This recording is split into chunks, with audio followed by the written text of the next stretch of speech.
Welcome to OSR Garage. Today we're going to take our first look and our first drive in a Ford Lightning. This is an XLT with the standard range battery. I got to borrow this from Heller Ford. We're going to take a look at the inside of it, and they told me I could have it for as long as I needed to. So we're going to drive it around a little bit, see how the efficiency is. I think it was about 1.8 miles per kilowatt when I got here. For the little trip that I took, about 20 miles. We'll see how things go today. So this is the XLT model. This has the base rims. I believe these are the same that are going to be on the Pro version. This does come with the side steps that the Pro version does not come with. The one thing I thought was cool was these mirrors have a little bit different shape to them. I think I like that. I think that's pretty nice. This is the carbonized gray, which is the spec that I plan to order because I really think that it lets that blue show up. Good contrast with that. Whereas this XLT doesn't have the full light bar going across the back of it, like the upper trims do. Of course, no powered gate. Does have your spot for your clamps right here. No bed liner in this one. That's an option that you can choose. Does have the power ports here on the side. Looks like we've got just a couple 110 plug-ins or 120 plug-ins. That's all we've got back here. Of course, they all come with a hitch already attached. That's pretty much it on the outside. This is just a dummy side. Make it look like the other side, just for aesthetics reasons. Of course, you got here in the back, these have the cloth seats in them, and they are really nice cloth seats. Kind of similar to what I have in my F-150. Pretty basic. I mean, it just looks like an F-150. I mean, that's what everybody talks about. So don't expect, you know, any craziness in here. This is just looks like an F-150.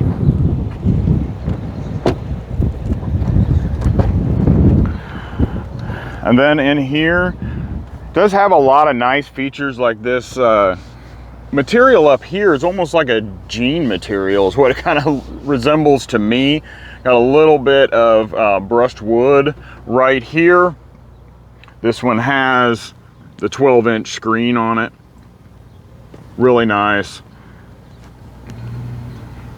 Of course, this does have the work surface, so you can put the shifter down. There it goes. Put that down, and then the work surface flips out just like that. So you got plenty of room for that. You got the cup holders right back here, just like every standard F-150. Got some charging ports right down in here, just like every other F-150. Got AC right here. 12-volt plug-in right there. It's all pretty standard, all pretty normal in here. Go around to the other side, you can see the steering wheel. But basically, it's exactly the same. Get in, the XLT does have the powered seats. And you can see your steering wheel. It's pretty much basically the same as all the other F-150s, so there's no big surprises there. Now that is nice. You see how that says return to sport as soon as you start it up? So if you're driving in a mode and you get out, when you get back in, it asks you if you want to resume that mode. That's pretty cool because none of the other ones do that. It's pretty good, pretty cool. Over here you've got your range and your power meter there. You got your speedometer on the other side. Over here, you've got your drive modes, and inside your drive modes is where you find your one pedal driving. And I can tell you that one pedal driving is extremely strong, way stronger than the ID4. You know, if you talk about pushing on the pedal with the power that this thing has and it throws you in the back of your seat, when you let off the pedal on the one pedal driving, it will throw you forwards. So just be prepared for that. Now you can turn the one pedal driving off, and it does still do some regen when you let off the pedal, and it's more kind of in that coasting. But if you put it in sport mode, you get about 25% more regenerative braking than you do in the normal with the one pedal off. So it is a little bit stronger slowing down, but it still gives you that rolling feeling like a standard vehicle. So far, I am really impressed with this. I'm gonna get you guys some driving footage, but I'm gonna go over and see if I can plug into a charger and see what this thing starts pulling at. So you see right now we're at 91%, so we're not gonna get a fast charge at all, but I just thought it would be interesting to hook up to it. So let's try this Power Frunk.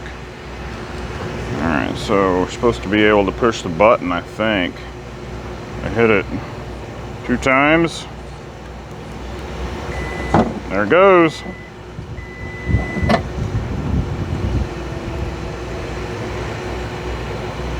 All right, well, that's pretty cool. So we got the charging cord and everything already in here. That's pretty nice. Storage up underneath. Got your power plug-ins right here. There's 4 of them up here with your USB-C and USB-A. Pretty cool, and I guess you just double hit it to shut it. Yep, sure enough, there it goes.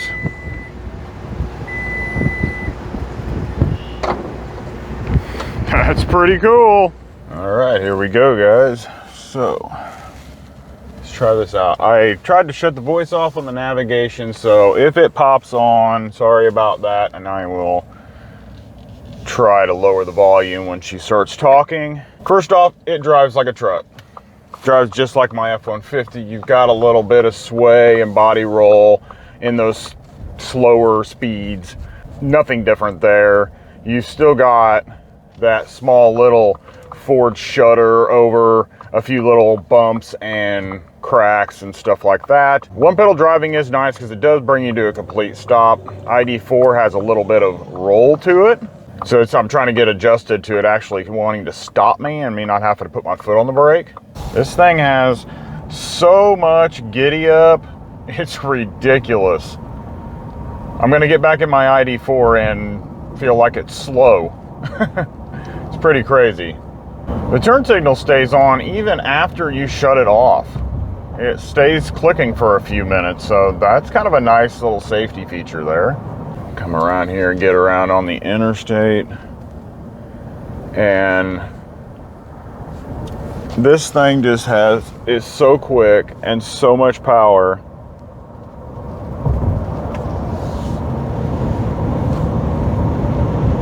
It's just amazing.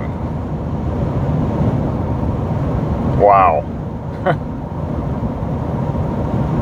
But as you can see, I'm gonna kick off and let you see how much regen.